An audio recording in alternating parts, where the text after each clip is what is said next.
The following recording you're about to watch is a call between me and two other founders, one of which that has done over $500,000 in a single month in revenue for his agency. This call is extremely valuable and shares some of the biggest lessons that we've all learned in the last year or so running our own businesses. If you're a founder, business owner, 100K a month, 10K a month, whatever it is, it doesn't matter. You will find a ton of value in this video. And just another thing as well, I went ahead and put their socials in the description of this video for you to check them out because they have a ton of value on their channels, going through their lessons and documenting their journey from scaling from zero to multi-million-dollar businesses. I hope you enjoy, and yeah, we'll see you in the next one. P.S. This might be the most valuable video you've ever watched.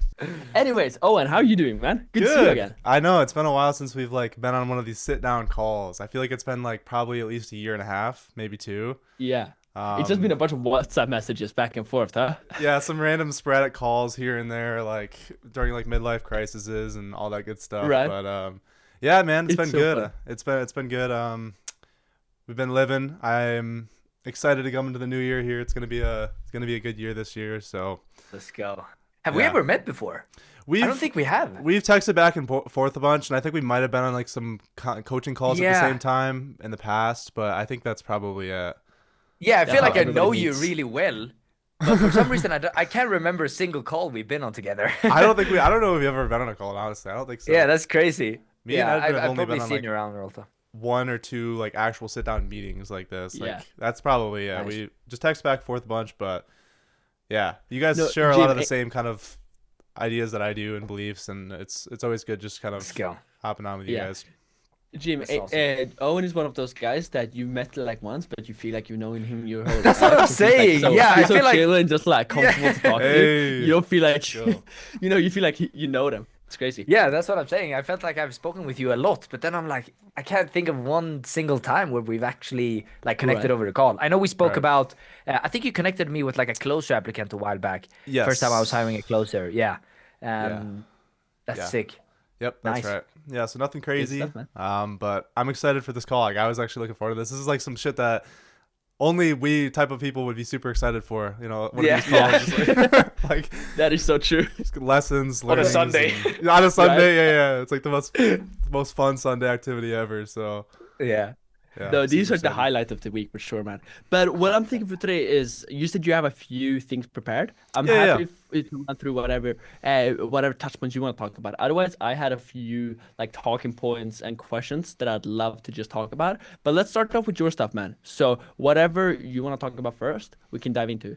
And right. I'm thinking, do you have a fancy recording software, or do we just keep it all on a Fathom? Do you have are you recording on Zoom? I think that's probably one of the best ways to do it. I have an OBS going just in case. Also a Fathom. So just in case I got those two. Okay, Okay, so we someone's got- recording it. I don't need my Fathom in here, right? I think You mine should is be like- okay. 3 backups then. Yeah, And the, do the I OBS wanna- will be good. It says that I'm in the room 2 with Samuel and No, they're in the. You're not there anymore. okay. You're good. Sick. Let me just make both of you guys co-hosts in case something goes wrong. Okay, never mind. You can only. Oh, there we go. So Cool. I'll click record on this computer, and I think we're There we live. go. All Rock right. and roll. Cool. Good First stuff. things first. So I just want to hit over kind of my overarching giant lesson of the year. It's a pretty big one. It actually has to do with a tattoo that I got, which is the first one I've ever gotten. Ooh. So Really? yeah, it's pretty cool. So I spent about 6 months or so living in Spain in 2025. And on paper, it was peak life. Everything was amazing. I made lifelong friends. I was experiencing total freedom. And honestly, this is probably the lifestyle that a lot of entrepreneurs want. You're doing whatever you want, kind of hanging out with friends, going to the beach on, every day. And it was good. It was probably one of the best, definitely the best block of time I've ever had in my entire life. But while I experienced that, I also experienced the hardest shit of my life. And I would consider it to be that way. And I don't know, I perceived it that way, but there's a couple of things that happened in a span of about 2 weeks. And I lost almost all of my clients from the agency, a lot of my coaching clients as well, which is another big side of cash flow. Mainly from not working. I accumulated a bunch of debt. I lost my girlfriend. I found out that the overstay, like that I was, because I was there for like 6 months, I never had a visa. Because of that, I found out I had to leave immediately, and deadass was on like the verge of getting banned. So I knew that my entire life that I built with all of my friends, I basically lost that. And then I also had to realize that like I had to go back to my parents' home, which is something that like I don't know if it's I've just been iterating, like I've just been thinking about it so much for the past couple of years, but like I have just never wanted to do that ever. I thought like once I'm gone, I'm good. And so I promised myself I'd never have to do that. So I had to do that as well. And all of that happened in the short span of like 1 week.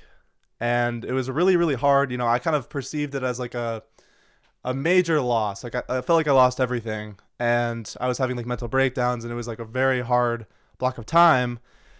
But the lesson that I took away from this is that I think most people kind of live life like this, bounding between like highs and lows that are like right here. You know, like their lowest low is like family member dying, highest high is like, you know, retiring. And we live life like that.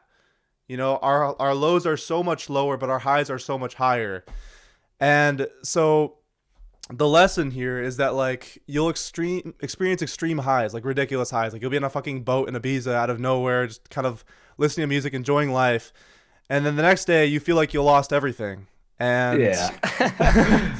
so I think the lesson here is just to be extremely present and understand that those highs don't last forever. So you should be extremely present, enjoy them as much as you can, and then the lows, they also don't last, right? So it's, you know, nothing really lasts forever. And the only thing that lasts, you know, is like your ability to adapt and change. And I have a tattoo that says change alone endures, which basically means if you kind of attach a place or a lifestyle to your identity, it makes it really hard to change.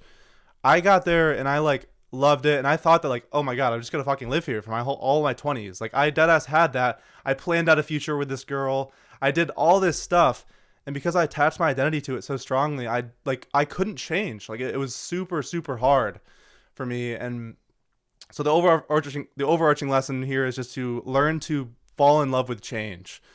And it's kind of like the story of the Chinese farmer. Have you guys ever heard the story of the Chinese farmer?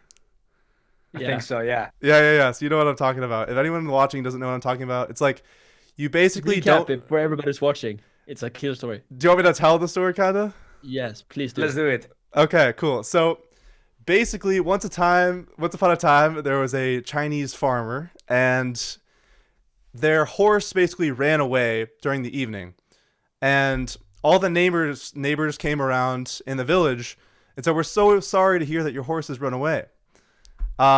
This is extremely unfortunate." And the farmer said, "Maybe." And the next day, the horse came back, bringing 7 wild horses with it. And everyone in the evening, or everyone, you know, in the farm said like, "Oh, isn't that lucky? That's amazing. What a great turn of events. Now you have 8 horses." The farmer said, "Maybe." And the following day, his son tried to break one of the horses, and while riding it, and he was thrown while riding it and like broke his leg, got super injured. The neighbors were like, "Oh, that's so bad. It's so bad." But then, you know, the farmer said maybe. But then the next day, the officers came into the farm, or I guess the village, and said, "You can't go into the army because of the broken leg." And then everyone's like, "Oh shit, he's so lucky." And so the overarching kind of story here, like lesson, is just like you don't really know what change is considered to be good or bad until it's like had to be set in already, you know? And that's like the biggest lesson I've had this year, is just to be very, very comfortable and learn to love change and not really have any interpretations about it. Like, because sometimes it could be really, really bad, but sometimes it could be really, really good. Like, you really don't know. And me coming home, me, you know, losing most of my clients, like all of these things were very, very good for me. Just like at a, you know, looking at it like with a growth perspective, because like I have the opportunity now to save money, to rebuild myself, to like not be so comfortable with my lifestyle, so then I can, you know, want bigger things. Like that was just a big one for me in 2025.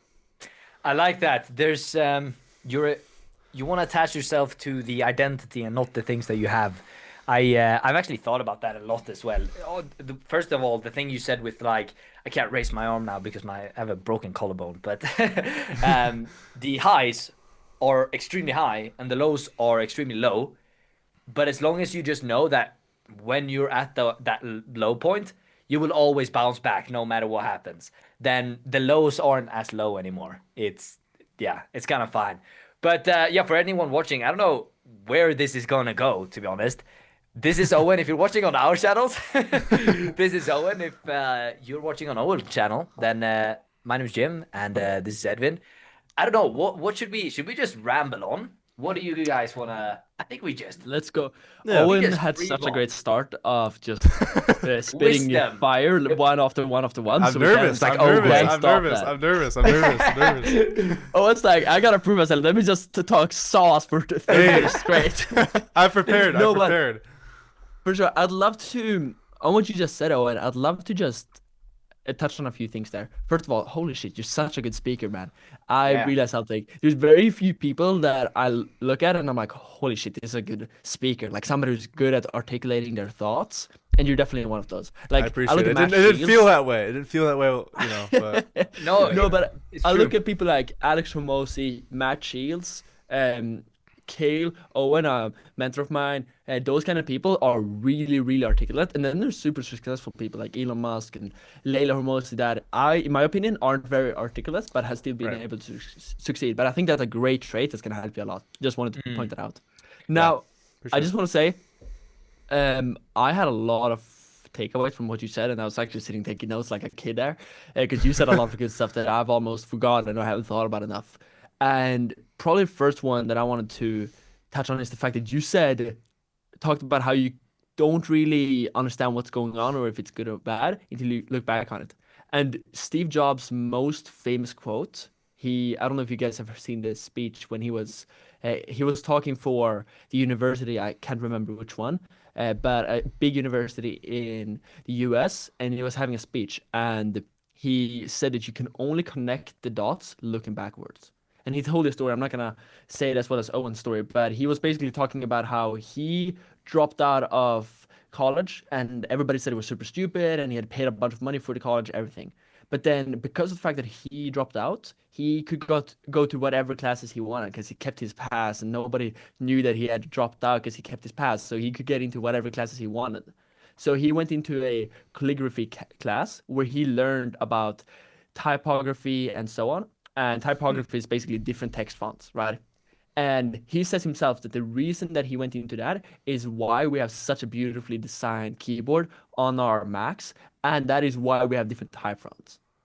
And he says Huh. if he didn't come up with that idea, Microsoft would never have done it because they just stole everything from Apple, and that's the reason we have all the type fonts we have today.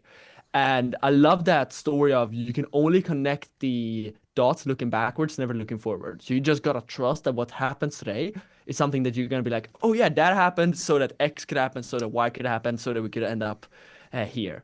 But it's Exactly. very hard to see in the moment. When you lose your girlfriend and you can't stay in Barcelona anymore, and you lost all your friends and you lost all your money, you're like, why the fuck did this just happen? And you're like, bullshit that this happened for a reason. That ain't true. I just suck. And then you hate your Yeah. life. So I love the fact that you brought that up. Um, Something I think I'm very bad at that you guys both talked about is detaching yourself from outcomes and exterior things and Yes. only keeping your identity. Because it's easy to be like, oh, this Rolex ain't mine or this car ain't mine. But the hard part is like saying, this business that I've spent the last 5 years building, that ain't mine. My girlfriend, that ain't me. My house that I live in, my country that I live in, that ain't me. Because it's easy with the super, super material things. But those deep things that are such a big part of our life, what we eat, who we spend time with, the friends, the money we have, the business we build, those things, at least in my opinion, when I think about myself, I see those things. I don't see myself. I see those things that I've built my whole identity around. But every I have now to and then tell you you lose something them. though, Edwin. Sorry to cut you off, but Go ahead. I think you're great at it. You just don't know it because you after you went from 500K down and basically To lost that debt. entire Yeah. company. Yeah. If you didn't believe what Owen just explained, you would have quit, but you didn't because you knew that you would make it back. So I think that is something you just don't feel like you've thought of, but I think you're already really good at doing it. Because imagine if a normal person goes from making $500,000 per month in revenue, having like a team of 50 people, to going all the way down to literally minus and just being there. that person would have never bounced back up to more than 100K, 200K per month. I mean, that person would have definitely quit. But the reason why you didn't is because you believed that you could go back up. So you just didn't probably thought that you can't even pronounce it, believed it, but you definitely do subconsciously, and you're probably great at it. Yeah, it's probably I like in appreciate that. the back of your head, and you just like it's just a part of who you are. But like it's Yeah. kind of like on a day-to-day basis, it's hard to kind of, consider that when you're kind of just seeing all of the things that are happening bad, like all the tangible things. You're like, oh shit, this is going down, everything's falling apart. So in the moment, it's really hard to see. But the back of your head, you're like, no, fuck, no, we gotta, keep shit going. Yeah. Yeah. No, I appreciate you saying that because I think when I've lost something, I'm good at recovering. Like I have pretty good resilience, and I define resilience as the amount of time it takes to get back to your normal baseline after something bad happens. I think I have good resilience, but I strongly attach myself to whatever's around me. But I think that's also something you get from meditation, from stoicism, from really just reflecting and being grateful, like you said, oh, and appreciating the moment. Um, and just becoming steady when the world is unsteady is the best way I would put it. You got to be really steady, and more steady the less steady your world is. Because as entrepreneurs, our world is very unsteady. We can go from heroes to a ground zero overnight, and I think all of us have done it. All of us have lost money at one point. All of us have been in debt. All of us have also been at the beach in Marbella or Barcelona or Greece or Dubai or whatever. Like I Yeah. think we've all done it, so we all know both sides. And I also want to say I respect you all and saying that being so honest with your journey. Like, oh, I remember when you were like making your vlogs, traveling the Yeah, world, yeah, yeah. and being like, yo, I've lost all of that. I also don't have that desire anymore, and so on. Like, very few people have done that, and I'd like to say that I've done it myself, but I also think I could have been more transparent, and I think everybody can. But you've really just been open on what's going on. And it's very hard, especially when you have a coaching program teaching other people how to make money. It's hard to be like, I'm not perfect at making money. So respect for that.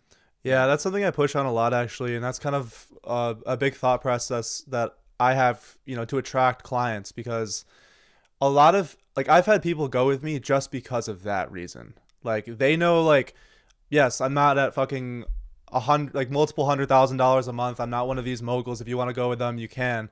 But it's like I at least am honest and I will show you like everything that's going on. I'm extremely open and I understand that there's tons I can learn from you guys as well. And also, I mean, I just like harp on in all of my videos. I'm like, I don't have a Lamborghini. I don't have expensive shit purposefully because I want to build something real and show you that I can show you that I'm good based on the value I can provide, not how I want to be perceived basically based on my lifestyle. Yeah. Yeah. I'm actually really curious because I've seen some of your stuff on Instagram. We've been going back and forth over text. But what is it that you actually do? What kind of companies do you run? Because I know that you had basically an agency and also the coaching thing. Yeah. What is it that you actually do? Yeah, so it's actually quite similar to what you guys are running. I actually have a couple of clients, nothing crazy. A couple of bigger companies though that are on a little bit of like higher retainer style, but it's basically pay per results. So I'm basically doing a pay per lead gen agency. I run ads Wow. through Meta and all that stuff, but different than you guys, which is I think I want to talk a little bit about this at some point this call about they pay ad spend, and I actually have had clients for like a long time and it's good. I've only got like a couple of clients, nothing crazy. I keep my team like basically extremely minimal. I've had like literally a couple setters and closers over the time, but right now it's just me. So I'm trying to maximize my profit, and I actually have a couple questions about that, like in terms of inflection as well. But yeah, so I basically run that business, and that's majority of my income. That's basically everything that I've made. And I also am transitioning to kind of build a program on the side as I work on that, keeping it minimal so then I can use the feedback and also their businesses as well to improve my own, and kind of just staying in that loop over the next 2 years while I build my brand up.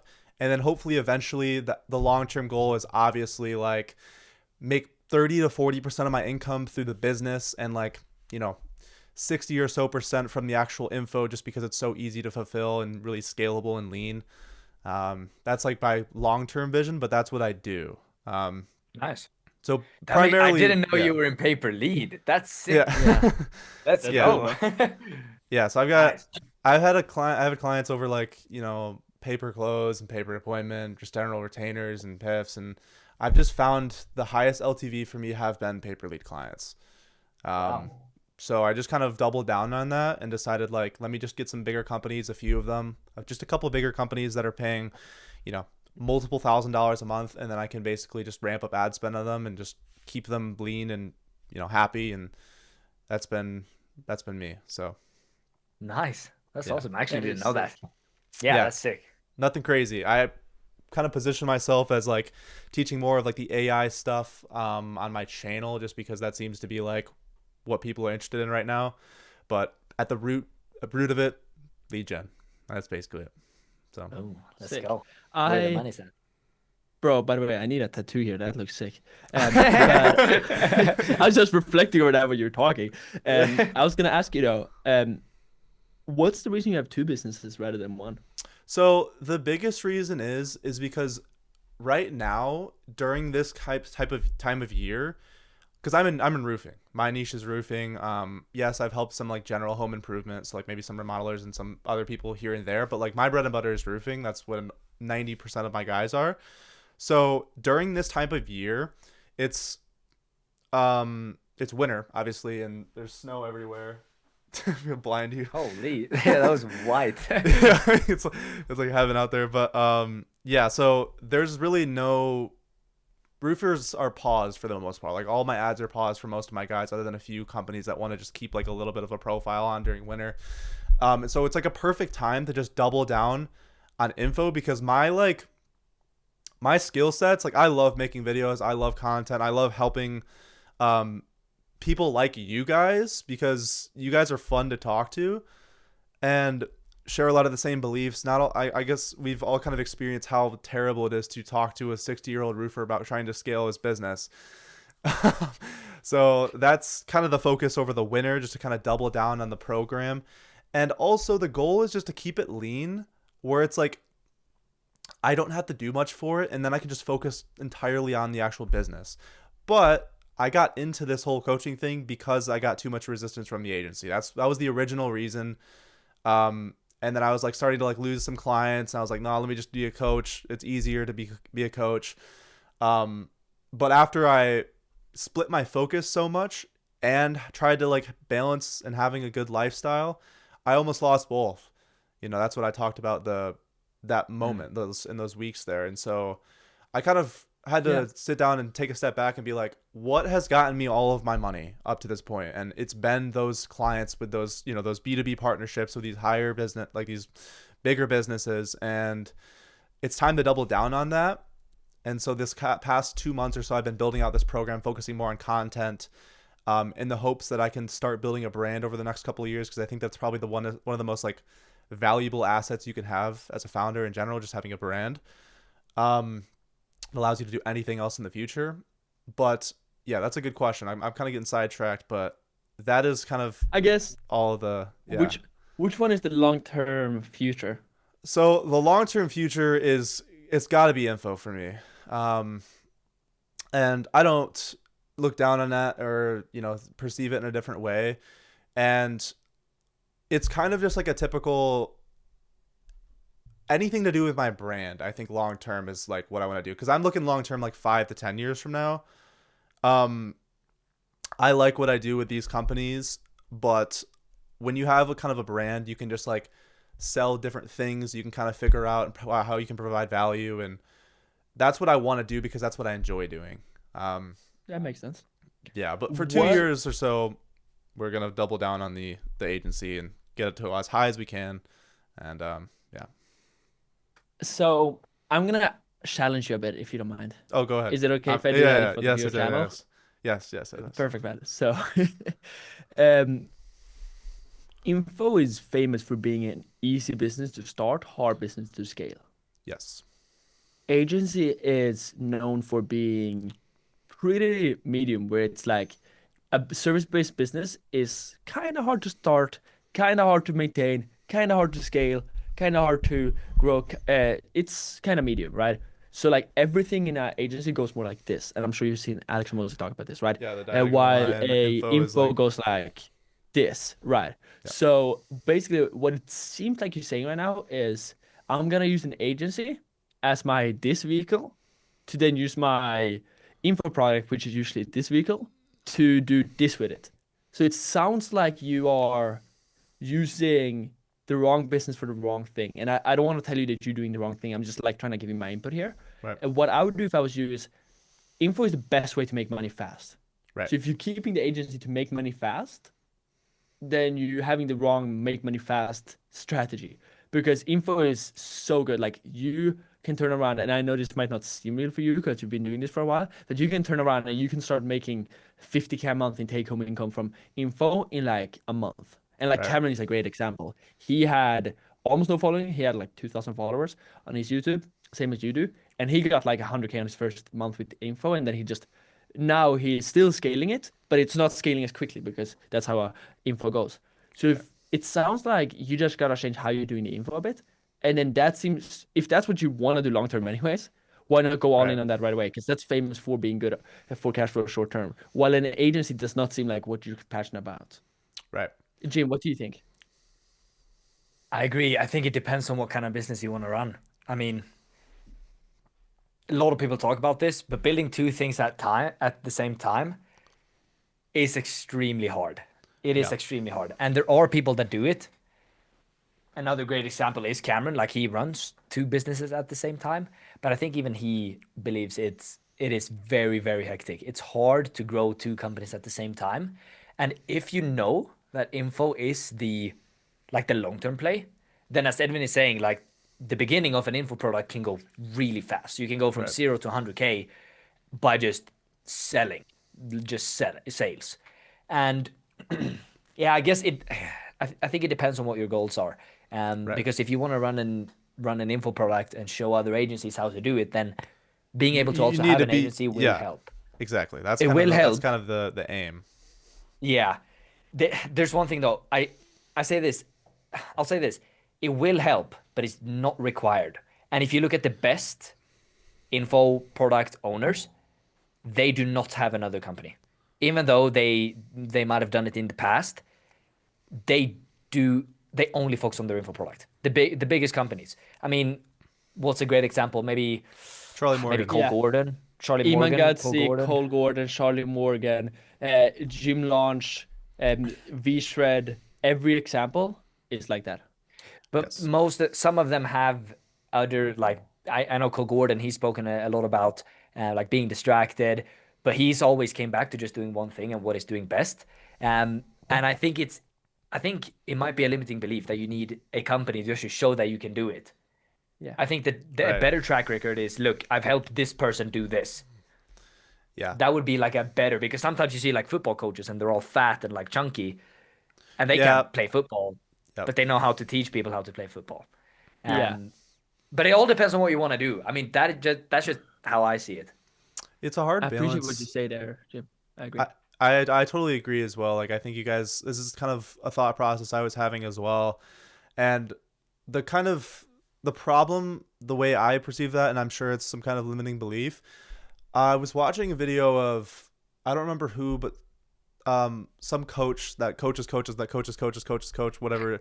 On like he was doing Everybody out there nowadays. yeah, he was doing a mastermind and like talking in front of like a big screen explaining like what he does, and I was thinking like if I did that right now with what I know now, do I think I'm qualified enough and good enough to teach this to people? And the truth is that I just don't think I'm good enough yet.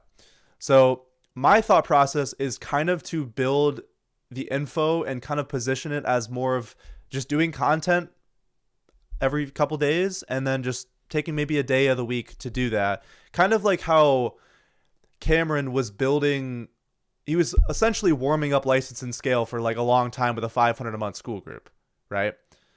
And that's kind of my angle right now, and kind of using the feedback to grow the agency until I'm at a point where I feel like I'm qualified to teach that. Like right now, I'm just giving them like advice based on what's worked for me, but like I'm not one of these moguls, I can't tell them, okay, here's the exact steps to ramp up a CSM when I've never had a CSM. You know what I mean? So I think you guys are right to an extent that like the Charlie Morgans and the people that don't currently run the businesses don't, because like they have, obviously it's more scalable and better to focus on one thing. But before they could do that, they had to get to a certain point. Um, and I guess for Um, me, I'm taking this year as a time to get to that point before I can kind of double down. what do you want to teach people with your info? I want to teach people how to. I know where you're going here. Like, cause yeah, basically Did to go. answer the question though. Yeah. I want to basically get people to get to be able to experience what I got, to maybe make their first, I don't know, 100K online through like a business. Pause there. And I've You done want to get that. people to experience what you Yeah. get to experience. You've already cracked that, man. I know, but it just doesn't feel as extreme as like it's not as good Don't as I know compare it could yourself. be. Don't Yeah. Man, compare yourself. yeah. Yeah. Oh, and you're saying it doesn't feel as extreme as, and you don't say it, but what you're thinking is it doesn't feel as cool as what Cameron or Charlie or Iman Guides is able to teach. But you also aren't trying to do what they're doing. That's a Like good point. Charlie's trying to teach people how to be a coach nowadays. Like he's trying to teach people how to scale an info product. Yeah. He was first teaching people how to scale a agency, now info product, and now both. Let me also tell Cameron you is- something. Yeah, sorry Yeah, to let- cut you off, Edwin. Yeah. Let me just say, Cameron is trying to teach people how to scale. His ads are saying if you are stuck below 100K a month and you want to crush through 100K a month, you want to follow me at 1 million a month, that's not what you're trying to do. Yeah, it's very different. You're trying to make people live the lifestyle you did. How much money are you spending in that lifestyle that you want to help people get to? I mean, I was spending like 8 to 12K a month, which like isn't Yeah. smart, but yeah, that was yeah. No. So that means you want to teach people how to make 10K a month in profit. You know how to make 10K a month in profit. You're making Yeah. 10K in profit right now. Right. You've done that for a long period of time, right? And even say this month was slow, whatever. You know how to make 10K a month in profit. Yeah, oh, yeah. You are looking at them and saying, I need to learn from them, but you're not looking at what they're teaching, right? For you to learn how to, or teach people how to get that lifestyle, you've already cracked how to do that pretty well. Yeah. And on top of that, what do you think is easier, helping people get to 10K profit or helping people build an agency to 150K per month? I mean, it's definitely easier to teach people how to get to 10K, which means that you'll have a bigger TAM. You'll be able to help more people so you can sell to more people. That's a good idea. And as well as the fulfillment is easier. It's like I think there's a lot of people that have this approach where they do like a low ticket to middle ticket to a high ticket, like an ascension. And the reason why they do that is because there will always be people that try, but they fail with the info products. Like you can't teach everyone to run an agency and do 100K per month because not all people have what it takes to do that. Yeah. And so for you to just teach people that middle ground or like 10K profit would be easier. So you can argue that you'd have more better results for more people. It's easier. Plus it's like, yeah, that's the you've already done it as well. Yeah. I appreciate that. Can yeah. Oh no, give your thoughts before I give mine. Yeah, Well, yeah. I guess like I've had this exact same thought process myself, but I kind of viewed this whole thought process as just a form of resistance from trying to grow the agency because it's too hard. And that is kind of how I've been viewing this kind of whole thought process. And that's how I feel like most people do it and perceive it, like in the public eyes, like, oh, he's just coaching because it's too hard. Right. So it's like, why not at least try to see if I can get it bigger? And Because that's not what you want to teach people. You don't want to teach people how to get it bigger. You want to teach people how to get there. Yeah, I didn't want to figure out how to get to 100K. That's true. I'm also not going to help you get to 100K. When you have 10K a month, I want you to call this guy. He's a good friend of mine. He's called Cameron England. He can get you from 10 to 100. Or call Charlie or whoever. But if you want to get your first 10, I promise you, I've done it. I've done it again because I lost everything. I've helped 100 people do it. I've gotten that lifestyle. Here's the proof, right? So it's not a lie, and you're afraid of what people will think. I think, Jim, I think you can see that clearly too. Like based on talking to you, Owen, it seems like you consume a lot of content, if I'm not mistaken, and you see a lot of like the coaching space, and you see the thoughts that people have and the judgment, and you see the comments, and you see the person mocking the person who's mocking the person for that guy doing that, and so on. Fuck all of that. Do you think that somebody who has never made $1 online would appreciate your help if you try to teach them how to get to 10K a month? Oh, I know they do, just them? based off of like my current clients. Like they're extremely right. Yeah. Oh, yeah. And if that's what you want to teach people, because you said that that's what you're passionate about, then start teaching people that. I'll give you a great example of this. Alex Hormozi had a portfolio. You guys remember 2 years ago, right? Alex Hormozi said, "I have nothing to sell you. I have no paid programs. I only want to sell to 1% of the market." Then he had a few interesting conversations. Kale's openly shared this with me. He had a few eye-opening conversations where he realized that he was not passionate about helping people make their 100 millionth dollar. He was passionate of getting people to their first 100K. If you guys saw the Tony Robbins interview, he also re-brought this up. He was passionate about getting people that had already started making money to start making a lot of money. Not the world's richest people, also not the super poor people, everybody in between. That's who he speaks to. You already have a business, you want to grow it, right? That's why he went away from I have nothing to sell you, and he started selling a bunch of books. He started doing a $100 million book launch. He started doing a workshop. He created a school because that's who he realized he was passionate about helping. You are passionate about, and sorry for going on a rant. I just really want to help you because I know you have talent that I want you to use it the right way. You're passionate about helping people who want to get to 10K a month. And you're comparing yourself to people who are passionate about helping people get to 100K a month. Like, I would hate the lifestyle of teaching people how to get to 10K a month because I hate dealing with those people. I would love to teach people how to get to 500K a month and so on, right? That's what I feel like I'm good at, but we're different there. So don't take what I would teach people or what Cameron does, because that's not what you're passionate about. Okay, I think I got my point across. Does On that top make of sense? that as well. Yeah, on top of that. Oh, what was I gonna say? Now I'm blanking again. Same as our video. That's funny, bro. Wait, You're good. give me 5 seconds and I'll remember it. In the meantime, what's your thoughts? I totally agree. I think you guys are right on it because obviously, like, what's kind of not worked in the past for me has been splitting my focus too much. I've seen the most success in the last couple of months. I think I signed like 10 new clients last month, for example, and like that's pretty good for, you know, 10 all coaching clients? yeah, all things considered. So it's like Do that, bro. I know, but it's like they be asking me questions because I get them to like a certain point. You know, I got a couple clients in the door. They're like working through their CS stuff, and then they're asking questions about like things that I just like I think, and I just feel like a bit Yeah. of an imposter trying to answer Can I them. be honest with you? Yeah. I really can't help you. I'd love to help you, but I can't help you. I do know a guy who can, though. I'm so glad that you're at the position where you do need a CSM, and I want to help you. And I think the best way of me helping you is just telling you that you've reached a point where my expertise no longer can help you scale to the next level. First of all, I'm proud of you profiting your first 10K a month and so on. Now, I do know Cameron. Do you want me to make a group with him and he can help you get to the next level? And then make a affiliate group with Cameron or Charlie or That would be good. Jim or whoever knows how to Cameron would get to the love next level. that. He I he know. would, he I would could reach out and definitely make that happen for Exactly. sure. Or even if you don't make a separate program, just say, I'm gonna be honest, this is not where I help you.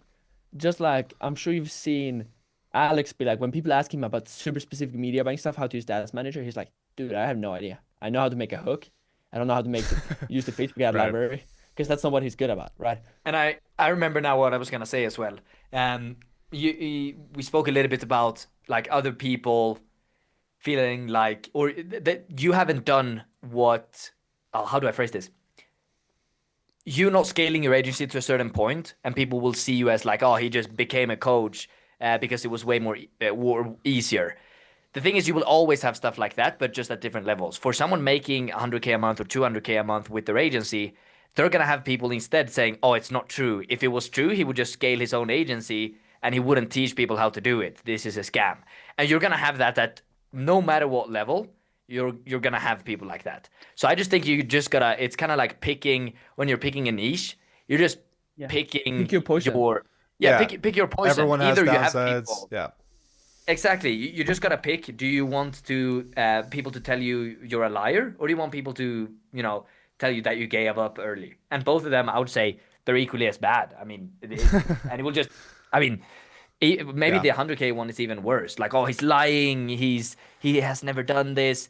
And I think you will just always have those things. So I think that shouldn't be something that determines if you scale your agency first and then start your info, or if you just go all in on the info. I don't think that should be the point where you're like, okay, I'm gonna do this rather than this. So I do have one kind of follow-up question Go. on the back end of that. I guess when I've seen most like explosive growth, especially for info, because we kind of talk about the whole like, you know, shape, right? To kind of for the catalyst for that initial growth, there's like a couple different ways you could go about doing it. One, extreme like virality, right? Obviously that's great, but hard to replicate. Two, by becoming so damn good at what you do that there is no chance. And this is like my example, like a Cameron example, for example. I think that the reason why he's been able to explode that info is just because he's so damn good at what he does that no one else in the market can even compete, right? And that's why, like, if I don't take Respect to Cam. always, to see always, this. always. Should we put an affiliate link in the We'll in the send bio? it to him. We'll send it to him. We'll He's gonna send it make to him. so much more money than any of us from this 0 shit. to 10, me, and then I'll put a link under it. 10 to 100. I'm just kidding. But yeah, I don't know. I guess that's just kind of the problem, because when you grow a info business specifically off of content, there's so many competitors out there, and I've experienced it firsthand with having guys like, I really wanted to help, but I couldn't because they're just like, oh, I just want to go with your competitor because he's made more money than you with the agency. It's like, it's such a kind of distinguishing thing that it almost feels like you're kind of swimming in an upbeat river trying to grow the content and get enough like virality to get the results that you want without being the best at it. Let me just ask you. I don't get. Are you saying the business is hard? That can't be true. What do you Business mean? being hard? Business can't be hard. No, you must be talking about something else than me. All right. Business is easy, right? No, Yeah, I'm fair kidding. for In all you. seriousness, Matt, you're talking about the business problems you're going to be experiencing. Would you rather deal with that, or would you rather deal with 60-year-old George saying that he hates you more than he hates Angie's list? You know, like, pick your poison, as we said before. This is your poison. And how you solve this is saying 100%, look, this guy, he has made more money than me. So if you want to learn how to make 500K a month, go to that guy, because I don't know how to do that. But if you want to learn how to make a 10K a month, I can give you 100% certainty on that, because I've helped not one guy, not two guys, not five, not 10, but however many you've helped. 150 people get to that point. So that's what I know for a fact. And what are you thinking about right now? Being able to retire your family, being able to live a lifestyle, or making 200K a month to flex your screenshots of Stripe on your Instagram story? And he's going to be like, no, really just retire my family. Sweet, that's what I can help you with. That's how the sales call it. I agree, and I do like this idea because like you said, the TAM, like, it's huge. Like, there's so many people that want to start a business. Like, it's obviously it's infinite. And that jump going from 0 to 10K a month, I think for all of us is probably been the most impactful thing of our lives. Yes, 100%. Just believing that, one, we can even make money online and that's even possible, and two, just like at least experiencing a little bit of freedom. I think that's been one of the biggest things. 100%. Cool. I appreciate you proud guys. of you, bro. Yeah, I appreciate the feedback. I love getting challenged like that. I love the because it's the shit that like you don't think about because you're so blinded based on what you're doing, and you need outside people to just give you that perspective. So I always am grateful for that. So what happens after this call? I reevaluate my whole life. No, It's already evaluated. You just leave the agency and go all in on the all in on the info. I think you should. I definitely think you should, because I can tell as well that's what you like. Also, based on your content, I mean, if that's what you want to do, I think you should get really clear on that, get really good at that, and then just double down on that. Because I don't want to. It's kind of like what Edwin says. I don't want to help people. Well, that sounds a little bit narcissistic, but of course I want to help people. But I don't want to. I don't want to be in that space where that's what I do for a living, of like helping people scale from 0 to 10 or 0 to 20K. I would rather just have my own business and being in, like building a not an info business, but like another business. And I think if you want to do that, then you should go all in on that, because right now you're trying to do both, and you might, as you said, you might lose both doing that. Yeah, I totally agree. I think also I've been kind of looking at it a time frame thing to kind of justify it, because like I haven't yet gone full in on doing more outbound and getting more clients and doing all this and running my ads again, and like I haven't done that, and I was planning on doing that coming out of winter here into spring, but then my clients are also going to suffer. The people that I all have there, especially the newcomers that want more time with me, and but I guess the overarching question is like, what do I do with my time then? Just master content? Because I don't think growing a program doesn't take that much time. You know? I disagree. That is such a funny question, actually. Yeah. I actually spoke to a friend of ours called Angel. He asked me the same question. He's going to paper lead. He's like, "This is gonna take 3 hours a day. What do I do for the rest of my day?" And I think Owen, that there's always work to do. I have There's a always question work that to do. is in that's related to this at some point in this call as well. For sure. I'm happy to answer that. But what I'm thinking is, are you really gonna reach a point where you're like, I've made every YouTube video out there, every topic out there. I have split tested everything I can split test on my landing pages. I have made my sales script better than it could ever be. I've gone to all of the events. I've watched all of the things that there is to know. I've watched all the YouTube videos. I have read all the books. I have spoken to all the mentors that I can speak to. I have taken every sales call with every qualified lead out there. No. So until Obviously. you're at that stage, do one of those things, right? Yeah. Cool.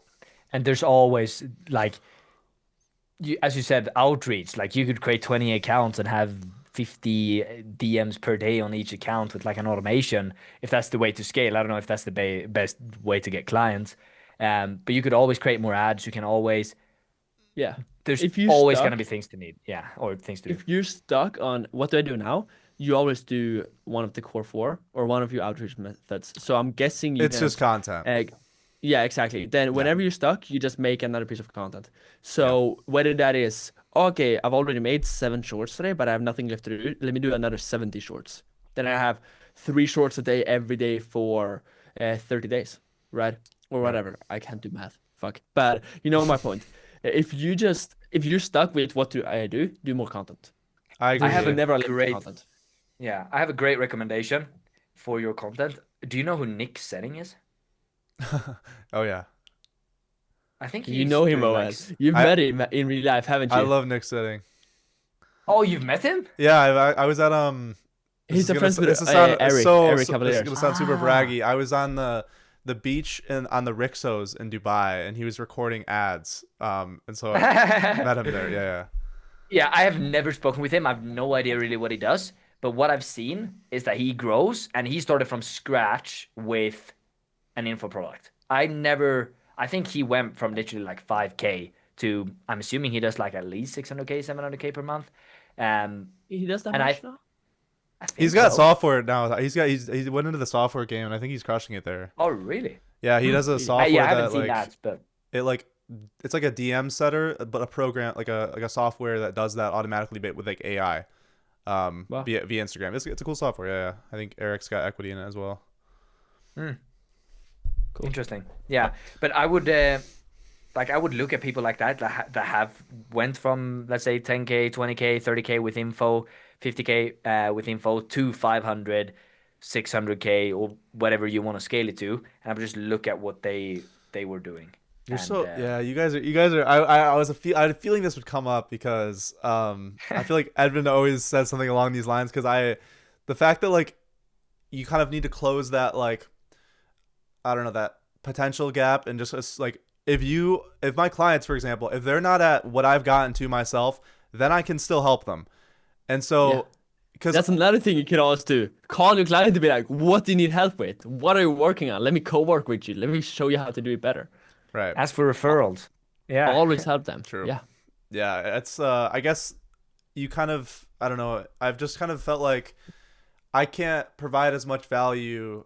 I just assume that the more income, the more value you can provide. Like the farther you've gone, the more value. But I guess it's just kind of a closed loop, and it should be that way because it's like an Yeah. example. It's like I've had lots of clients ask me questions that I'm not qualified to answer, even though it's what they think they need to know. Yet, but the problem is, it's like not what they actually need to be focusing on and what they need to know.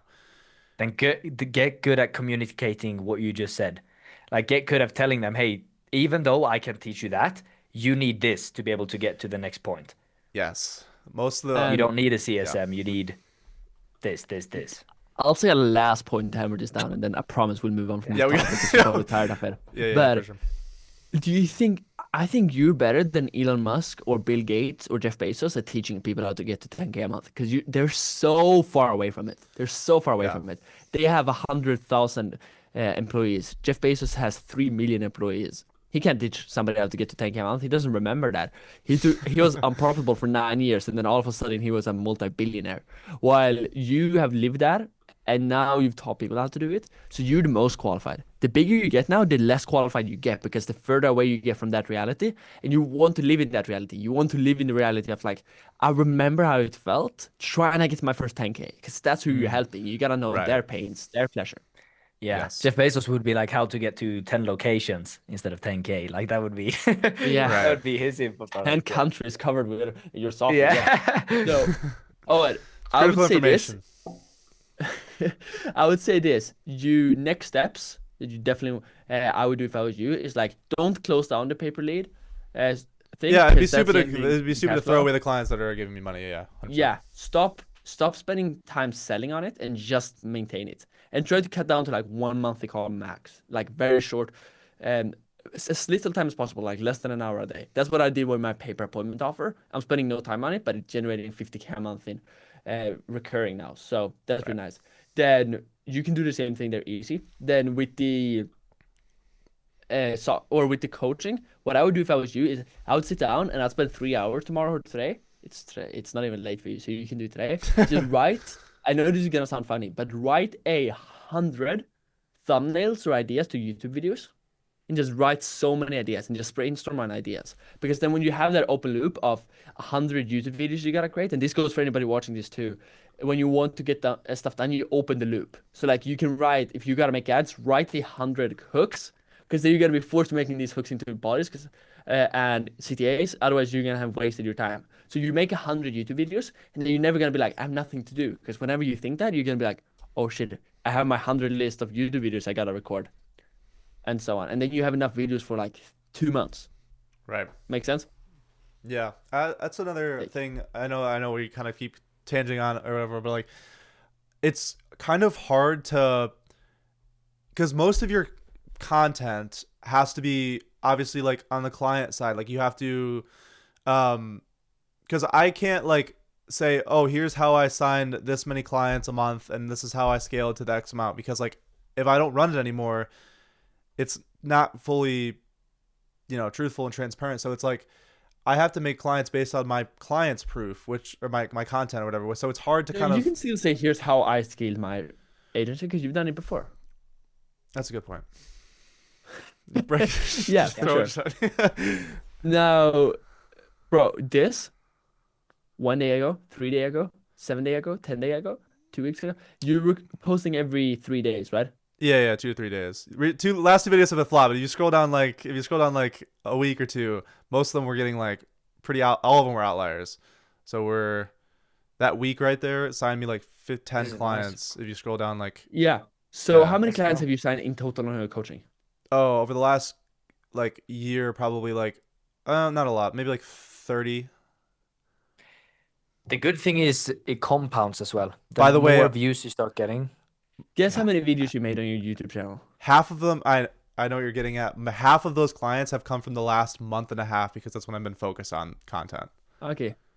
So month and a half. Let's see here. Month and a half. It's until then. Yes. You make all like these, one client so- per video. Yeah, exactly. I was just gonna say this is 4, 8, 12, 16, So if 20. you So you sit made down and 20 create a video- videos and you signed 30 video clients. So per video you make, next time you pick up the camera, you record a video, you edit it, and you publish it, that's 1.5 clients on average. Plus Yeah. it compounds on itself. Yeah. But minimum 1.5 on average. So if you make Yeah. 3 videos a day, you're signing 3 clients a day. What do you charge up front right now? My Or what's your offers, lifetime value? it's around 5K. Yeah, if you want to make 15K a Sounds day, pretty make good. 3 YouTube videos a day. But LTV is probably like, I mean, I don't know. Most of them signed like a little while ago, but I'm assuming it's going to be around like 3 to 4K. That's another thing, is like the problem with, If it's 3K, then you make 10K a month. Or 10K a day if you make 3 videos a day. 30K a month. the problem with this is that like because of just who I'm targeting, the LTV is naturally just going to be lower over a longer time. That's fine. Right. That's a part of the poison you gotta eat with this business, yeah. But because I'm reaching like the broad market, I have the opportunity to grow a huge fucking channel, which will make me a lot more money than anything else. Like because I'm kind of seeing a similar affinity to all the like coaches and all the other people that kind of offer similar things. And it's like, the one thing that they haven't mastered is just YouTube. And if I master YouTube, literally that's so easy, like singular focus, that's one thing, 100,000 subscribers, 200, 300,000 subscribers, like million a month. It just pops out, you know? This is the one guy I would look at if I was you. He teaches people how to get to 10K a month. In my gut. And no, seriously, this guy does not teach people how to get to a million a month. Okay, he does now with his backends. But He does like fucking everything right now. He sells like, Yeah. But you could do the exact same thing. Yeah, Because- I was just gonna say, literally take these videos and you see how he's not teaching people how to make an agency. He's doing BizOp, meaning like he's teaching yeah. people about here's how to make money online. You're teaching people here's how to run an agency. The agency market only has about 200,000 people in it. The BizOp industry has like 20 million people, At least. right? That's what Grant Cardone is in. That's what Iman Gatz is in. That's what all these people are in. So you can literally steal 100 YouTube videos ideas from just here. And you can see that he truly cracked it. Right. Yeah. And then the reason why he's able to charge more later is because with his info product, teaching people how to get to 10K, if he gets to 1 million a month with that, you can now teach other people how to get Here's to how a to million get to a million a month. So eventually we're gonna become a coach that teaches coaches how to coach. Like that. Yes. Eventually. That's a long what term we're aiming for for. everyone. Eventually. Okay. All right. Fair enough. That's Sick. funny. What's the next steps, bro? All right. I got one more lesson. That was kind of like the longest. That was like an hour, I think, that alone right there. But I have. Was it worth it? Yeah. I appreciate the clear. Like, yeah. I have to join these calls more often if you guys keep having them. Of course, bro. Yeah, it's fun. So this one's a big one. I think that a lot of people, especially watching, will find a bunch of value, as well as you guys. So the second lesson is all about lifestyle inflation. Now, I say this hesitantly because I left very shortly after, but one time I was in Dubai. I think Edvin watched my video because he reached out right after that video or whatever, and I was with the Miami Penthouse Bros, and I experienced one of them like close a 4K pith and then immediately go to the mall and buy a $4,000 Louis Vuitton bracelet. That's the stupidest shit I've ever heard. That's so Okay. fucking. Okay.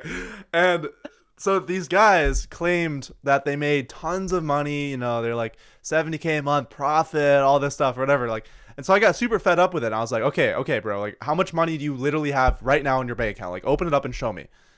And it was like 20K. And so the dude spent 20% of his entire net worth on one bracelet. Now, as soon as I found that out, I literally left. Like, I swear to God, I booked a flight that night and I left the next day. It cost me double doing that, but I just couldn't be around that. And so one of the biggest lessons that I've learned in 2025 is just like how silly it is to live above your means. And how hard it is to spend, I guess, how stupid it is also to spend more than you make. It sounds like super basic and like, okay, obviously I'm not going to spend as much as I make, but like, it's harder than it sounds because I feel like it's so common to have tons of money in our payment processors. Be like, holy shit, like look at I've processed like millions of dollars. And then you look at your bank account and there's like fucking 5K in there. This is something that every entrepreneur and their mom has dealt with. And so I think at our age, specifically, we have an advantage here because we don't have kids. We don't have a wife other than Edvin's EA. But Shut up. Oh, he's made his research. Hey, I studied for this. I studied. This is Nah, so but funny. I'm just kidding. But more importantly, we have like the most insane opportunity to take full advantage of compound interest. Like being our age, I don't think enough people our age realize this because like there's a lot of people in this space that are anywhere between, like I have clients like similar to your age, I have like younger, 17, 16 to like, 25 or whatever, doing good numbers. And people like don't think about how much money actually compounds. Like not only that, but it'll open you up to so many opportunities in the future because when you live above your means, you constantly put yourself in survival mode, which one is a lot of pressure. So you'll burn out and you ultimately make less money. But like this kind of overarching lesson has been really, really hard for me to grasp, but like don't spend a dime on your lifestyle. And I think that this is a big one because like we have a really big advantage with our age. I think all of us are 19 or younger. Is that right? Jim, are you 19 as well? Yeah. Yep, 19. Yeah, exactly. Oh, you're So, 19? yeah. Thought you were like 24. You look old. You look way older, man. Yeah. It the says the guy US. with a beard. Come on, bro. I'm halfway there. Yeah, it's a US accent with the muscles, man. Hey, And I've the been setup. focused. You I've look been way older. I've been focused on the gym. I'm locked in here. I can That's see that, good. bro. I appreciate it. I stuff. appreciate it. But like, I think like the problem is that we will like lose out on a lot of these long-term opportunities if you kind of play these short-term status, like these zero-sum status-driven games.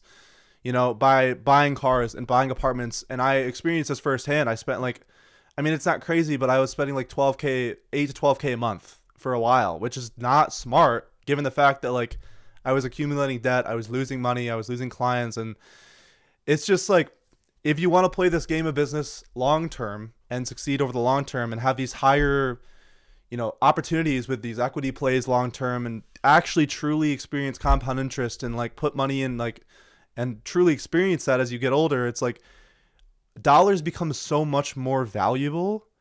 And if you kind of throw these things away just to like feed your short-term, I guess, wrongful desires, like it makes it way harder to achieve a lot more long term. And I think that's something that's the biggest lesson for me, because right now, like, I'm spending like fucking $800 a month total, like whole business, whole life expenses, super, super, super low and lean.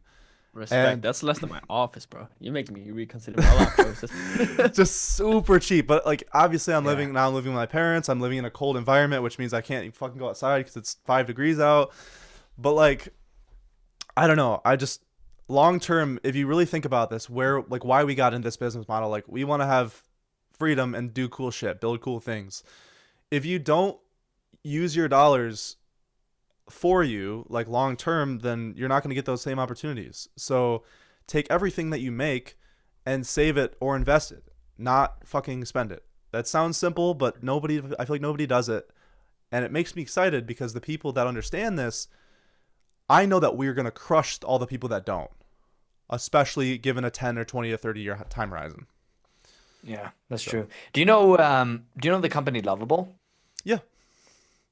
Oh, I wish this video was in English. They are Swedish. They the founders of that company, and they live so interesting. Edwin, I think I told you about this Yeah. morning. Was it the Maori for you? Yeah, it's in Swedish, Right. unfortunately, but Yeah. they literally My friend sent it to me, saying Yeah. that's me. they spend like $500 per month. They take their bicycle. They bought literally a used bicycle that they ride to their office, and they live with other people. Like literally, the founder, who's worth, what is in dollars? It's like $15 billion. No, I think. No, sorry, 1.2 billion 1.5. dollars. 1.2 No, not million. Not 1.2 million. billion dollars. Yeah, $1.2 billion, and he literally has a bicycle for $200, and he's 24.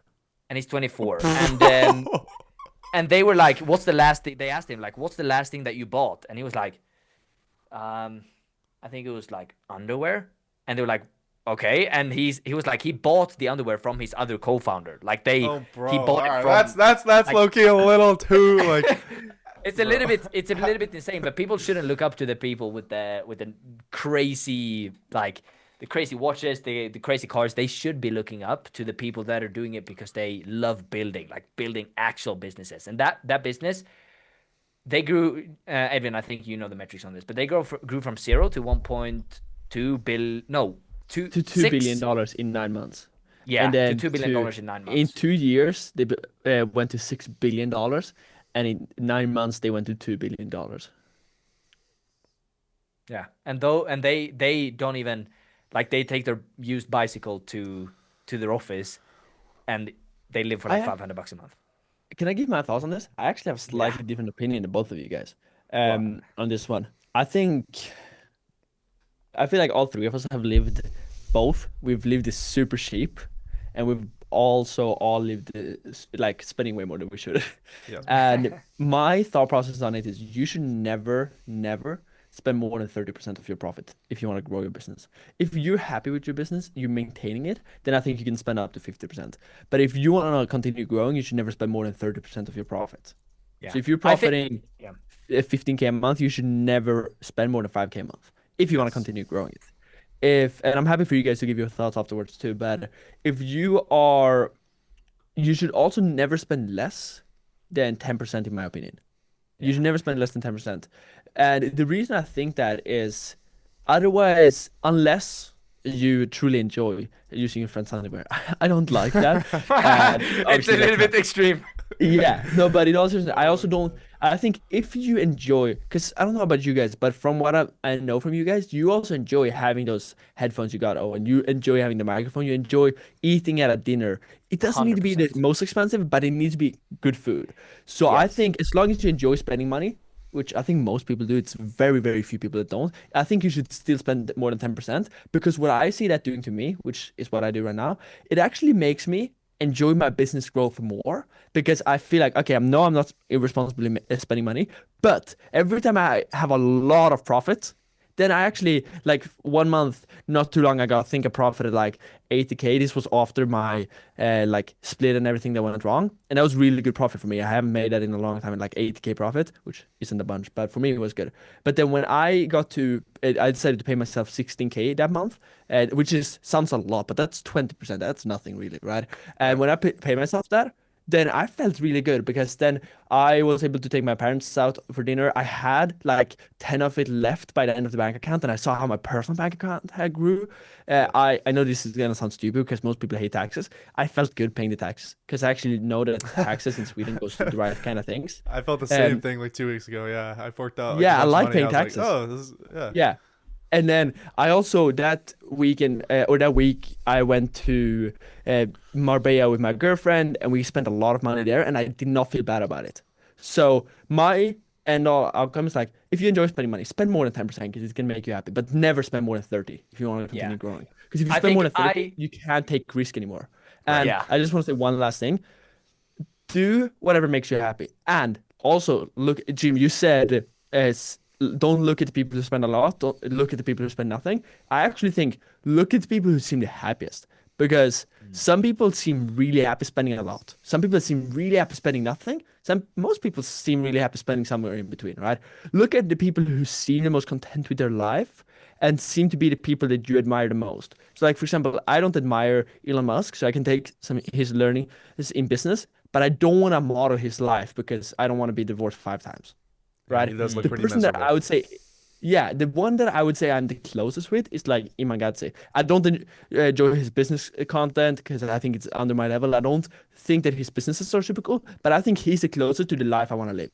He's famous, but not too famous. He makes a lot of money, but he also has time for life. He's really close with his friends and his network. Everybody respects him. That's the kind of guy that I want to look up to. And does he spend a lot of money? Hell yeah. How much does he spend? Exactly 20% of his profit every month. That's his rule. I always spend 20% of my profit. That's And good. one month Yeah. he made no profit and he actually didn't pay himself that month. And I really looked up to that. So that's my rant. Jim, what do you think? No, I agree. I'm not saying that I'm not gonna pay out myself and like live on $500 a month. Absolutely not, because I have goals where I like, yeah, it's a big part for me. But I think, yeah, I definitely agree with what you're saying. The reason why you run a business is also partially because of the, well, not partially, but most of it is because of the profit. It's like revenue feeds the ego, but profit feeds the family. I 100% agree with that. You should always take profit, and the goal of a business is profit, right? That's how you determine if a business is actually good or bad. In reality, is how much profit does that business Yep. generate. And so I 100% agree. I think that video was very interesting, Yeah. seeing like two billionaires like, yeah, riding a $200 bike to their work. And I think that's better to look up to than people that, yeah, might only have 4K and then spend 4K on a watch. Um, I A think bracelet. it's yeah, or Not even bracelet, a yeah. watch. Way worse. But I Way also worse. like I yeah, I definitely agree. Like I definitely want to have an amazing life and have a lot of profit. So I definitely agree with you, Edwin. Like I think you should 100% take out a bunch of profit, and that's the goal of the business. At least for me, I want to definitely take out a bunch of profit.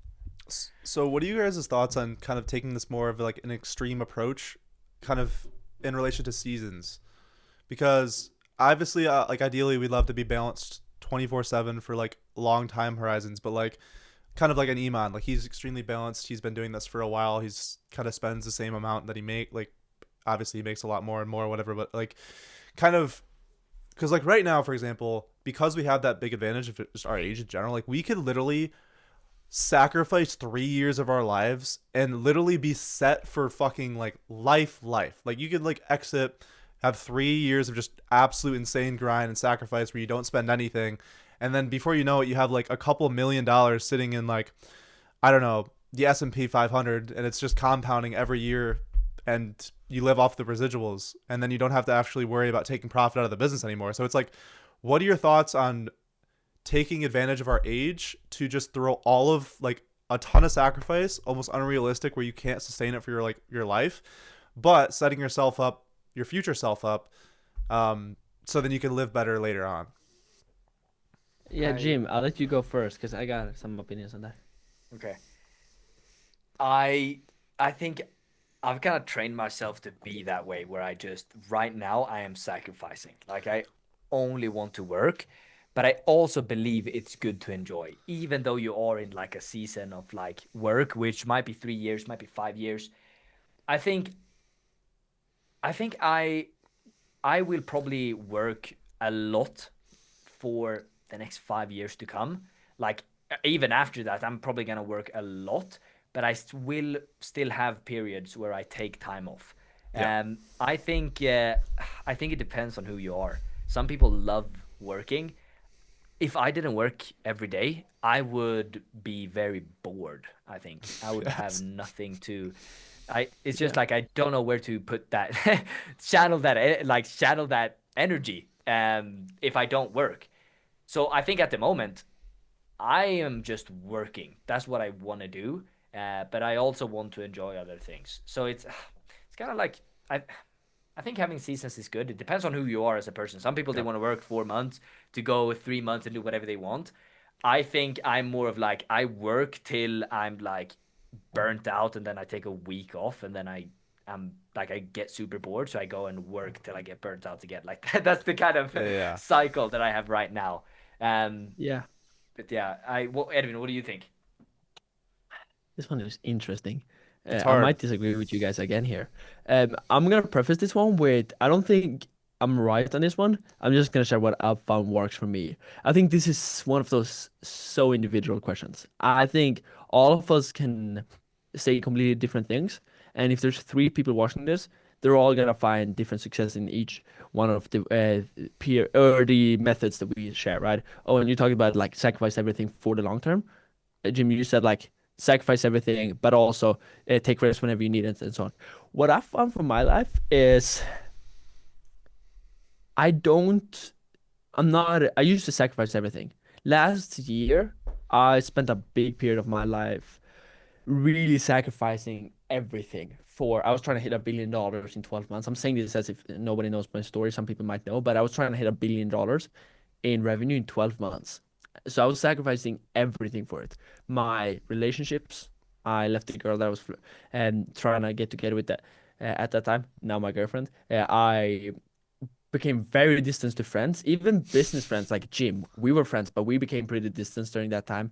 I became a big douchebag because genuinely, I know this sounds really harsh, but something I've found is that it's usually easier to be successful in business when you don't try to be the nicest guy. You don't want to be mean because then people won't like you. But being the nicest guy in the world isn't the best for business, right? Even though Yep. it's great for relationships.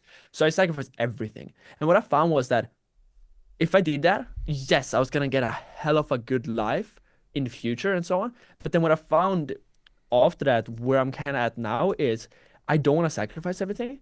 I want to live the lifestyle that I love consistently and always have balance. And Jim, I saw some discrepancies in what you said, where you said I'm sacrificing everything and working really, or most things and working really hard. But then you also said I love working at it. There's nothing I'd rather do. A lot of people think they're sacrificing when they're really doing what they love to do. Like some people are like, I'm sacrificing everything because I'm going to bed at 9 p.m. I'm waking up at 5 and then I'm hitting the gym. No, that's what you love to do. You'd rather do that than Yeah. party, right? But they Yep. say that it's sacrifice because it's what they feel good about, but they wouldn't be willing to sacrifice to go and have a hard conversation because that's what they're not good at, right? So in my opinion, it's more of I want to find a lifestyle that I can stick with over the long term. Because if you're fit over 6 months and then you get fat again, who cares? If you work really hard for a long period of time and then you really hate it and then you burn out and then you stop, who cares? So I've been over the last 6 months, I've tried to find a balance where I have a routine, and I feel like I have this right now where I genuinely feel like I get everything in my life. I'm meeting my girlfriend. She lives in Colombia, so I'm meeting her like every quarter pretty much. I am spending about half of the year at home. I'm spending about half of the year traveling with other entrepreneurs, which is a good balance for me. If I'm always traveling, I'm never with family. That's not good. I spend half of my workouts hitting tennis. I spend half of my workouts hitting the gym. I love tennis because it's more fun, but I also care about my body, so I hit the gym, right? So like I have, if I can say myself, a pretty balanced lifestyle in my opinion. Most people would say that I work way too much because I work 11 hours a day. But I feel like I found a spot where everything in my life is exactly where I want it to be. But at the same time, I'm profiting more and more now than I'm ever doing before. And I feel like I'm able to grow the business. And I think because of the fact that the three of us watching this and somebody watching, or the three of us talking right now, are very capable people. We're very competent and we're smart. We don't need to sacrifice everything to get successful. I think we Yeah. can spend some time with family. We can go on dinners and we can still be successful because we're smart enough. If you're a stupid piece of shit, you might not be able to do that and you might need to work 14 hours a day. But I don't think we have to. Now, that's my opinion. I might be Maybe Yeah. wrong. add one thing. Go ahead. I also want to add that I think spending the time with the people that you like is extremely important. If you have people that Yeah. have the same goals, if you work 12 hours a day or if you work 8, you will feel very fulfilled. And I think you will get more done just because you're around that kind of Yeah. people. It's like when you travel, you go somewhere and you're staying with entrepreneurs. I'm sure, yeah, all of us has done that. That is where you feel, even though you're working a lot, it feels so good because you feel like you have a Yeah. balance. Like you go hit the gym, you go out for a nice dinner, you work the entire day, and then once every 3 weeks, once every 2 weeks, you go out and like you do something crazy. Like we went on camels in like Morocco, went from Marbella to Morocco over a day, and just things like that. I think I could I do agree. that forever, and I could Yeah. still work a lot. Owen, what do you think? I think I'm Yeah. finding that because I'm about, I guess, like, I'm about three months into this kind of total. And I agree. Like, I don't like the whole extreme approach. Like, it's fun to look at like an extreme example like those billionaires, but I've been in this kind of more extreme phase for around the last 3 months or so, and it's been extremely beneficial for like my income, my physique. I mean, I've gained like 20 pounds in the last like couple of months because I've been bulking and We can like, see that, bro. yeah, we're putting on some size finally. But like, I'm not near as happy. Like, I am absolutely like, if I just compare, like, I think I just have a problem with being too either one extreme or the other. It's either all or nothing, you know? I was the same for my whole life. I get you. I'm the exact same. It's Yeah, really me and Jim have hard had to that balance. conversation. We're all extreme. Yeah. Yeah. That's Yeah. also why we're successful. But that's also why we've lost it all. Because we go too locked in Big and then we make bets. too much money and then we start having fun and we have too fun, we lose it all. We've lived the same journey, all three of us. Yeah. Um oh, and can I share one thing on here? Just or actually two that is really top of mind. First one being when you look at the like it's easy to compare us to the average person and make judgments based on that, but I think that's a very bad idea because we're not the average person. Right. And once again, if you're watching this, base this on who you are so far in life. Because I was the average person 4 years ago, but I'm no longer, right? And we oftentimes might look at the people who are the average person, and we might look at them when they're 90 on their deathbed, and they say, "Oh, I wish that I thought more long term. I wish that I sacrificed more for my future." But is that really the person we should look at? I think we should look at the person who made $1 billion. And when he's laying on his deathbed, what does he say? And I've spent a lot of time, I don't know why, but I had an obsession for a period of time of watching people that were really old and watching interviews with them. And I started off watching normal people, but then I realized this is all bullshit because none of them lived the life I did. So I started watching these billionaires and these really successful people and so on. You know what all of them said? Every single one. I can't remember a single exception. They said, I wish that I did more of what I loved. And some of them said, I wish that I worked less and spent more time with family because they sacrificed spending time with family to work. Some people said, I wish I worked more because I loved working, but people around me told me that I should spend more time with family. But what they all said that they all had in common was I wished that I sacrificed less and I enjoyed life more. While the average people, like the people who lived a normal life and were on their deathbed, they're like, I wish I sacrificed more for the long term. So Owen, if I can give you one, and once again, take this with a grain of salt. I've just found what worked I for need me. it as well. Yeah, you too, Jim. But you guys are 3 years older than me or 2 years older than me, so take this with a grain of salt. You've lived more life than I have. But what I found is we hear them say sacrifice, and we're like, yeah, sacrifice. But do we want to live that life where we hate our life? Or I don't say hate our life. We don't enjoy our life as much when we gain weight in the gym and we make more money, or do we want to find a lifestyle where we're like, right now, Jim? I don't know how you feel, but I feel like, bro, you're funny. Jim just put in the chat for anybody watching, and Jim's the modern day Socrates. That's so funny. He's the Swedish philosopher. Keep going. Sorry. But no, so what I was just gonna say is like, funny. Jim, I don't know about you, but me and Jim have been really close for the last month. Like, you've been the number one person I spend the most time with for the last month, and it might just be for a period. I don't know how close we'll be in a year, but I really enjoy it right now. And what I found is that I am at peak happiness. I don't think I've ever been this fulfilled. Just spent a bunch of time with my girl. I feel I'm really healthy. I love with family. I work, but my work feels like play because I do it, gym. We're on a call. I'm like, yo, check out this ad I just made. This one is gonna crush. And then he's like, bro, I just signed the client. And I'm like, let's go, bro. Like, that feels like play. It feels like a it's video work. game. Yeah. Yeah, exactly. And and I don't know about you, but I would guess that it sounds like, based on what you're saying, your average happiness, if you have to like score your happiness every minute, it sounds like that is lower right now than it is for me, even though both of us are gaining my weight and we're gosh. both making more profit, right?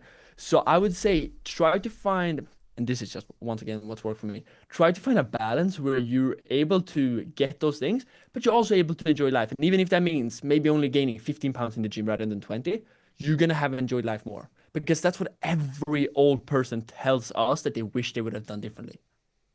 Yeah, I agree. Boom. What do you guys think? You got the third note taker in here. I agree. I think I like that approach because for me, for example, I know it's kind of annoying because like I wish it was more work than it is, but like I genuinely love working out. Like I literally, that is the only thing in my day where I'm like, oh my God, I can't wait to fucking go to the gym. You know, I love it. Good. It's so fun for me. I love connecting with people in there. But now I'm in a fucking shitty gym. I'm just kidding. But I went from a, crazy cool fun gym, and that was like my favorite part of my day. I literally spend 2 hours there, 3 hours there a day, which is not Yes. my leverage. Yeah. I hate to interrupt you there, but was that at home or was that when you were traveling? That was when I was in Spain.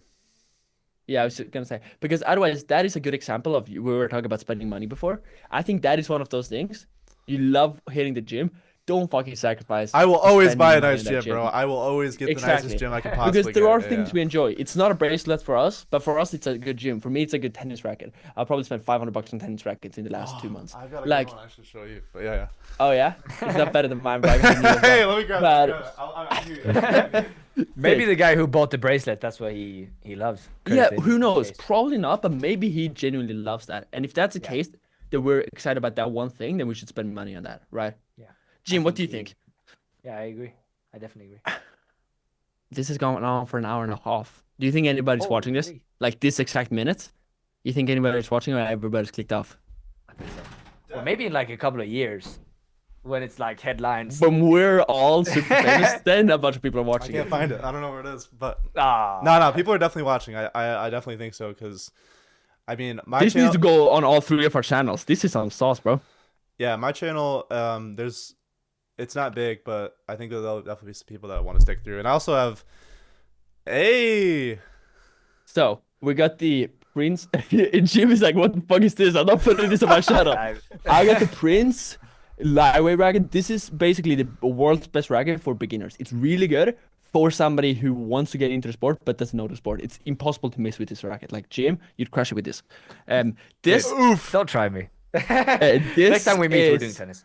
This is the best racket for pros, in my opinion, out there. There is one that is high ranked right now, but I think this one is the best. This is Roger Federer's racket that he won a majority of his Grand Slams with. And this racket literally has like a 60% win rate. Like imagine this racket has more wins than any other racket out there. And it's the exact racket that Nadal and Federer had in what's called the world's best match. Both of them had this racket. And wait. This is I high promise I'll leverage. stop talking about rackets. But check this out. Can you guys see that? It's signed by Roger. It's not. He didn't sign mine. It's not that crazy. I just bought one with his signature that costed like $50 extra or whatever. But it's literally the exact same type with the exact same strings that Roger Federer has. Edvin, Enough tennis. I could play with my phone and still beat you with that racket. Sure, buddy. Let's Damn. see. Let's see. Damn. Shit. I'm trying to play paddle. I am a god at paddle. Ooh, I don't think that is I've. so I'm fun. better than all of No you. guys at way. paddle. No No, way. Edvin, you're shit at paddle. No way, bro. No, I'm good now. I'm good now. Bro, I you was don't shit. know about it. That's fun. We used to play a Anyway. lot when we were in Spain and Yep. in Dubai. We used to play a lot. We like in Dubai. We were there. I was there. What was it like 3 months ago or so? I was there for a month with a couple of friends that also run businesses, and we used to like in the evening just rent a paddle like a paddle place. And one time there was no one there, and we had all of the speakers playing like Afro House, and we were all there without our shirts, like playing paddle for I swear like 4 hours. Dude, Entrepreneur paddle is fever so dream. fun. That's Yeah. so Yeah, funny. that is so sick, bro. That's Yeah. so sick. Yeah, that's good. Okay, It's been an hour and a half exactly now. we hit my lessons. What about you guys' lessons? Oh, I don't don't think even I get have time. started. Now we're Yeah, gonna go I don't for think I have another- time to spend for another 3 hours about mine. I'm a yapper. All right, yeah, fair enough. Fair Um, enough. But this was Biggest- so good. I do this have was a Biggest really one, good. Edvin. One big learning lesson. No explanation. Just tell us what the learning lesson is. Create conditions that make it impossible for you not to achieve what you want to achieve. That's what you told me earlier today. Yeah. So I can awesome. give Like that. so many examples of that recently. Go ahead, Jim.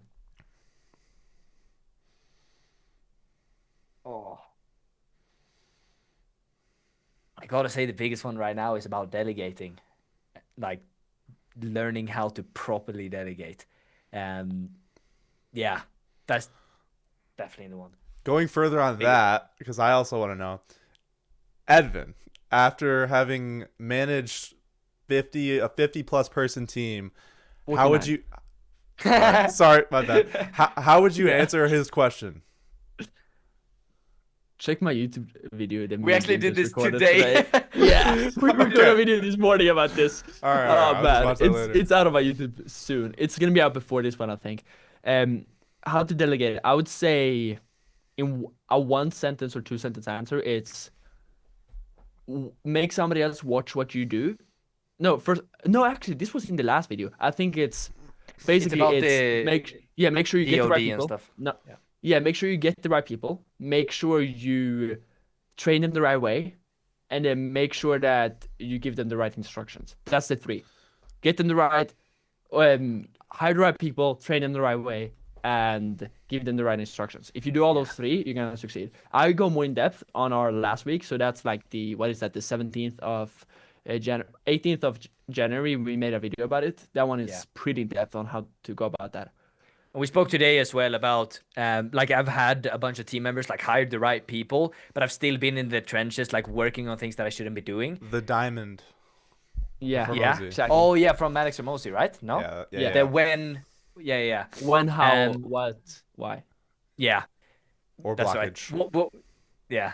What we were speaking about today, though, was the reason why I haven't been delegating is because I've had a really big ego of like I can do it better. And what was the other point? Ego and Thinking short term. It's Yes, faster to thinking do it short term, yeah, myself and today than it is making somebody else do it. But long term, it's more expensive. yeah. So I've had I haven't had a 50 head count on my on my team. I've had a max probably 17 or 16.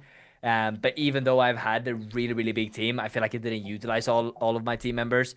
And I feel like I was doing a bunch of stuff that I shouldn't be doing at that time as well. But yeah. That's Cool. perfect. Sick. I I wanna would say quickly- on that. You go ahead. Go ahead. No, mine is completely separate actually. Go Yeah, ahead. I just wanted to quick fire a bunch of like mini lessons that I got, like one Let's go. sentences, super small. Go for it. Okay, mostly all from this year. So, or I guess last year. So I learned a lot about like kind of just growing up in general, like what it means to become, because everyone kind of talks about the transition from like being a kid to being like a grown up, right? Or like a Yeah, we're man. all in that trench right now too. Yeah, Without even talking about it. yeah. We're all So becoming adults. exactly, yeah. And so I've kind of like I've tangibly kind of put down words as to like what I think that actually means. I think a big part of it comes about like being comfortable in your own skin, knowing where you're going, having fun while going there, and then also just like not only having values, knowing what they are, but more importantly, standing by them.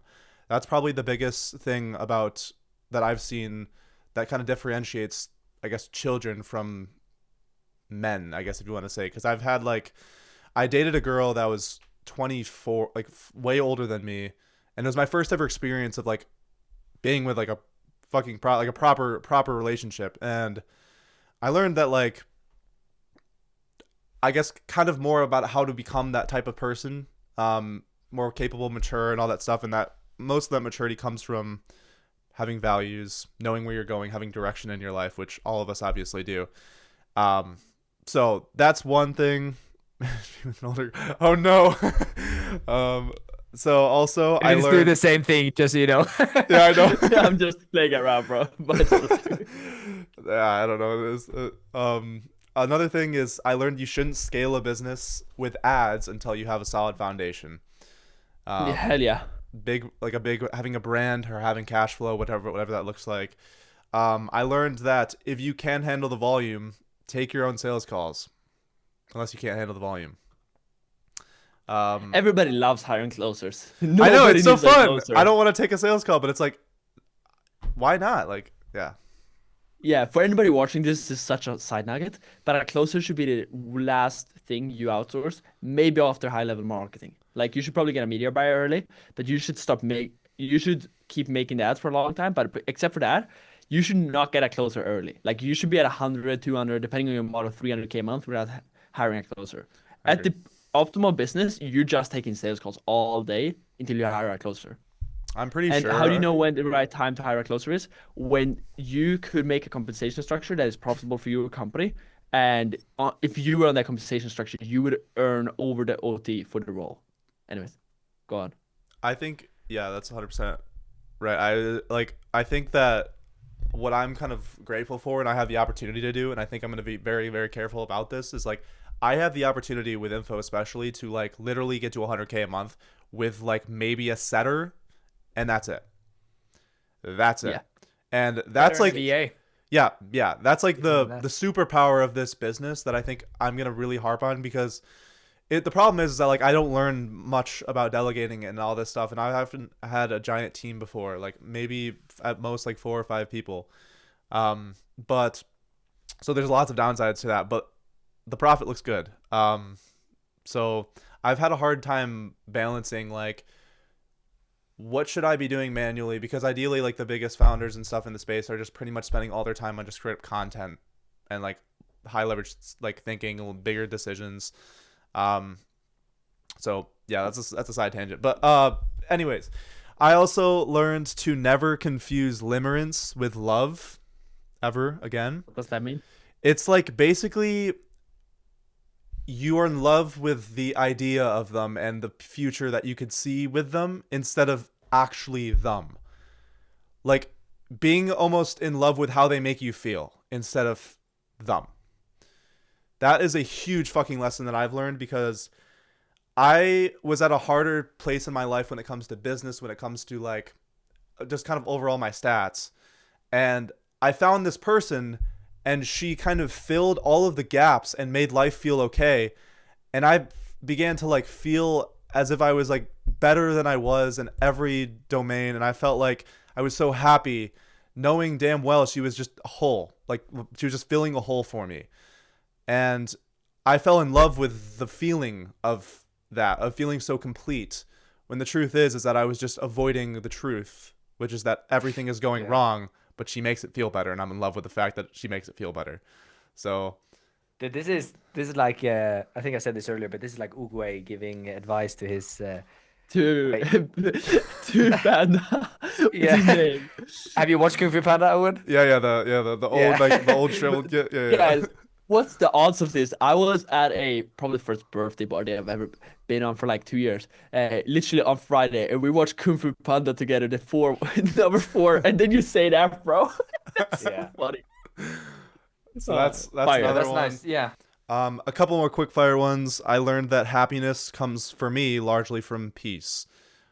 That's a big one. I learned to work actively and make decisions from the higher version of yourself. I learned to have a strong safety buffer and make more than you spend. I learned the difference between input, output, and outcome. I learned that I absolutely love living alone by myself. And I learned what I want in my next girlfriend. That's my quick fire ones. Let's go. Boom. That's sick. Yeah. So Nice. Can I just say one last ending thought before we leave? We all gotta give credit to ourselves. We got so much figured out for being 19 and 17 years old, right? Like we have so much figured out. Most people our age, as I said, I was at a friend's birthday party 2 days ago. They were all my age, and they are in a different world than me. And I don't think that I'm very high up based on where like I want to go and stuff. I think all of us are like 10% of where we want to be. But I still If feel like that. this is so far that we've came. Like even if we lose everything, even if we lose our muscle, our looks, our business, everything, just the mindset we have and how we think differently and how we analyze everything. Like I've started listening to Tony Robbins. Like he's the most basic self-improvement guy ever. But I think some of his Goat. principles are really good when you're getting advanced, you kind of want to go back to his principles. And what he said was, life is not what it is, it's how you see it to be. And I think it's so true because we had something happen that day. Yeah, he is literally the closest to God that there is. Like there was literally something that happened on the party that was like a super small thing. And I was happy about it happening because I had a learning lesson about it. My friends were like, "Oh, this is so ass. We lost like 30 minutes on it and stuff." And then I was like, "Wow, life is not what it is. It's how you interpret it." And I just want to say shout out to us for how far we've came and how much we have left to learn. I totally agree. Let's go. Shout out to you guys. Appreciate it. Enemy. That's the Let's pod. go. This is not the last time this Boom. happens. Can I just say one more thing? What do you guys think about this? I really enjoy these calls. Like, this is where I enjoy making content the most. I don't love talking to camera. I love this. Yeah. I could do this for days on end. It's so fun. You get an outside perspective on shit that you're just like you just can't think about it. Like you're so blind to what you don't know. Like you quite literally don't know what you don't know. You know? So getting kind of an outside perspective on your situation based on what other people are seeing is just like it's fucking gold. It's literally gold. And working on each other's ideas, like Owen saying something and then Jim adding something on top and then me saying something else and Owen giving input on that. It's amazing. We become smarter from hearing each other's thoughts from it too. So Yeah, we have a long ways to go. All of us getting in accordance to where we want to be, but I think overall, like, we don't give ourselves enough credit for how far we actually are. I think, whether that's like an outcome with income or just like how you perceive the world. agreed. Guys, if you're from Owen's channel, check out Jim. He's got Jim Focus on YouTube. He got a killer channel too. It's small, but I'll it's link fire link content. link your guys' Good. stuff. Not I that love like that. that it's Yeah, gonna get like a cheers. million views, but like it's just for the people that want to find No, y'all, like, it'll find. One person seeing this and appreciating us would be enough for me to really make my day happy. And then if anybody's from my channel, check out Owen. He's more famous than me. This guy got like a good amount of followers and talks about how to, as you guys heard in this video, go from 0 to your first 10K month in profit and actually build the lifestyle you want. Jim is doing the same thing. Oh, that's so sweet. Jim is doing the same thing as me of documenting his journey, not having it all figured out, but trying to get there and sharing what's going through the journey. So if anybody's from my channel, check out both of them. They have as much value as me, if not way more, on their channels. And if nobody's watching this, then we just wasted some time, but that's fine. Nah, this wasn't a waste of time. This wasn't a waste of time. No, Not this at is all. good. This is good. Jim, Well, do you have wasn't a anything waste last of to say? No, that's pretty much it. I appreciate both of you guys hopping on. Let's scale. Let's go. Let's do it Let's again. go. See you guys soon. All First right, day. adios. Goodbye.